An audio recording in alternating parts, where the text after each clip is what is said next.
Hey everybody, this is World War Guy here today, and today for our 21st helmet of the month, we are looking at the East-German M56-76 steel helmet.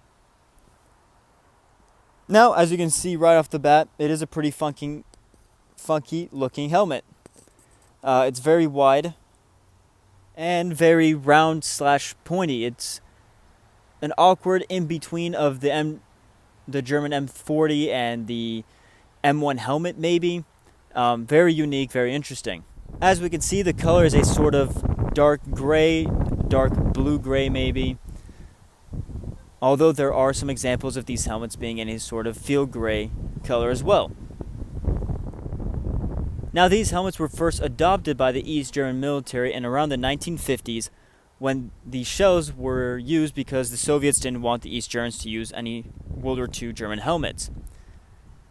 So they pulled out this design that was actually first developed in 1943 when Hitler personally declined the use of this helmet because I think one of the reasons was that it just didn't look German enough, or it didn't look the way he wanted to look, although it performed rather well compared to the helmets the Germans were already using. So in the 1950s, as the Soviets wanted the Germans to use other helmets, they brought this design back because it performed very well in the testing and it looked different enough from the M40s, M42s, and M35 helmets. Now the first ones, the shells had rivets holding the liners on the outside, and on the inside they were the World War II German liners. But then around the 1960s, the late 1960s, they changed the liner, which we will see right now. So as you can see, it's a pretty interesting looking liner. I'll admit when I first saw this liner on this helmet, before I knew what it was, I thought it was sort of a toy-like liner because you don't see many liners with these very big foam pads with a plastic interior like this. It looked a little goofy if you ask me, but this is actually quite a comfortable liner if you get the correct size, as the foam padding really adds comfort to your head. It doesn't feel as restricted, and of course the leather liner is always a good idea as it adds more comfort.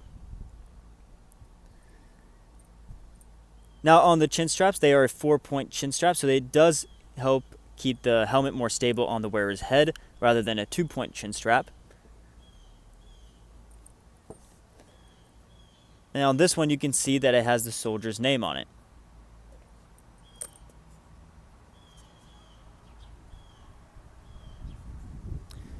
Now here we have some very faint markings. The 05, I'm not entirely sure what it means, but the 68 I believe is the year, 1968.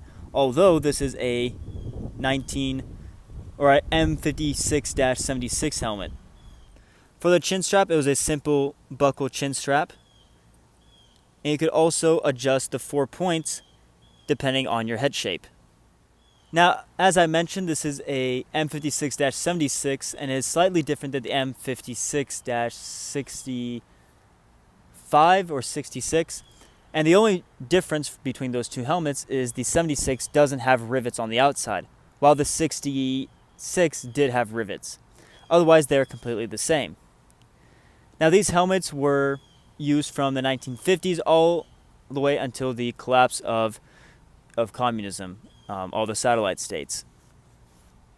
By then, when East Germany reunited with West Germany, they just used the West German M1 helmets, and of course Germany as today is using their own production of Kevlar helmets.